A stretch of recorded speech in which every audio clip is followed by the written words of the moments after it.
நிறைவாழ்வு AG சபை வழங்கும் morning மன்னாவிற்கு உங்களை அன்போடு வரவேற்கிறோம். கர்த்தருடைய பரிசுத்த நாம் மகிமைப்படுவதாக. நம்ம எதிர்காலமே சரியில்லடா, என்னடா லைஃப் அப்படின்னு சொல்லி ரொம்ப யோசனையோடு கூட இருக்கீங்களா? இப்ப இருக்கிற நிலைமை குறிச்சு நமக்கு இப்படிப்பட்ட ஒரு நிலைமையில இருக்குமே சொல்லி ரொம்ப பரிதாபமா யோசிச்சுக்கிட்டு இருக்கீங்களா? இதே போலதாங்க ஒரு பரிசுத்தவான் ரொம்ப ரொம்ப ரொம்ப ரொம்ப ரொம்ப பலவீனமா மாறி அவன் லைஃபை குறிச்சு யோசிச்சு அவன் ரொம்ப வெக்ஸ் ஆகி போயிருந்தான் பாருங்க. அவரது யார் தெரியுமா? பரிசுத்தவானாகிய ஆபிரகாம். ஆதியாகமம் 17ஆம் அதிகாரம் 5வது வார்த்தையுடைய கடைசி பகுதி இப்படியாக சொல்லுகிறது, கர்த்தர் ஆபிரகாம் என்ற ஒரு பெயரை வைக்கிறார். அவனுக்கு ஆபிரகாம் என்று பெயரிட்டார். இனி ஆபிரகாம் என்று அழைக்கப்படுவாயாக என்று சொன்னார். எதுக்கு இந்த ஒரு பெயர் மாற்றம்? ஆபிரகாம் என்றால் ஒரே ஒரு பிள்ளைகளுக்கு தன்னுடைய பிள்ளைகளுக்கு தகப்பன்.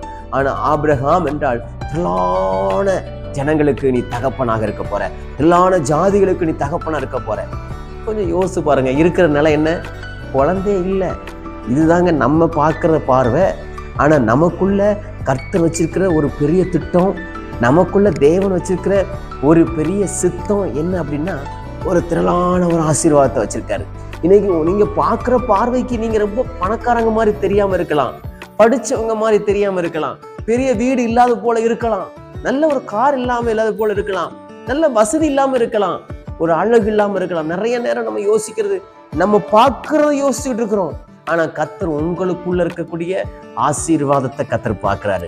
எனக்கு ஒண்ணுமே இல்லைன்னு ஃபீல் பண்ணாதீங்க. உங்களுக்குள்ள தேவன் எல்லாவற்றையும் வைத்திருக்கிறார். எல்லாம் மாறும். நம்ம பார்க்கிற சூழ்நிலை தான் பிரச்சனை. சூழ்நிலையை பார்க்காதீங்க, சூழ்நிலைகளை மாற்றுகிற இயேசு கிறிஸ்துவை பாருங்கள். உங்க சூழ்நிலை நிச்சயமா மாறுங்க. இப்ப நீங்க இருக்கிற நிலைமையில நீங்க இருக்க போறது இல்ல. இப்ப நீங்க பலவீனமா இருக்கீங்க, கடைசி வரைக்கும் நீங்க பலவீனம் இருக்க போறது இல்ல. இப்ப நீங்க ரொம்ப கஷ்டத்துல இருக்கீங்க, கடைசி வரைக்கும் கஷ்டப்பட போறது இல்ல. இப்ப நீங்க ஒன்றுமே இல்லாம இருக்கீங்க, கடைசி வரைக்கும் கர்த்தர் உங்களை ஒன்றும் இல்லாம மாற்ற மாட்டார். உங்களுக்குள்ள ஒரு பெரிய ஆசீர்வாதத்தை வச்சிருக்காரு. எனக்கு அன்பான தேவனுடைய பிள்ளைகளை, நிறைய நேரம் நம்ம அப்படிதான் யோசிக்கிறோம் பாருங்க. நம்ம ஒண்ணுமே இல்லமோ கொஞ்சம் யோசித்து பாருங்க. நம்ம கர்த்தரை அறிகிறதுக்கு முன்னாடி நம்ம இருந்த வாழ்க்கை எப்படிப்பட்ட ஒரு வாழ்க்கை. ஆனா இன்னைக்கு கர்த்தர் நம்மளை எப்படி ஆசீர்வாதமா வச்சிருக்காரு பாருங்க. அதுக்கும் இதுக்கும் ஏணி வச்சா கூட எட்டாத அளவிற்கு தேவன் உயர்ந்த ஸ்தானத்துல கொண்டு வச்சிருக்கிறார். காரணம், நாம் அவருடைய வார்த்தையை விசுவாசிச்சோம். ஆபிரகாம் அந்த வார்த்தையை விசுவாசிச்சான். நான் குழந்தையே இல்லை, ஆனா வானத்து நட்சத்திரங்களை போல, குழந்தையே இல்லை, ஆனா கடற்கரை மணலத்திலே போல அவருடைய வார்த்தையை பிடித்து கொண்டான். ஆபிரகாமுடைய சந்ததி என்று ஒரு பெரிய சந்ததியை கர்த்தர் எழுப்பினார். அதே போல உங்க வாழ்க்கை சூழ்நிலை மாறும். தேவன் உங்களுக்கு இருக்கக்கூடிய சூழ்நிலையை மாற்றி நீங்க எதிர்பார்க்காத அளவிற்கு உங்க பேரை கர்த்தர் பெருமைப்படுத்துவார். இன்னைக்கு பார்க்கும்போது பஞ்சம் பரதேசி மாதிரி இருக்கலாம். பஞ்சத்துல அடிப்பட்ட பரதேசி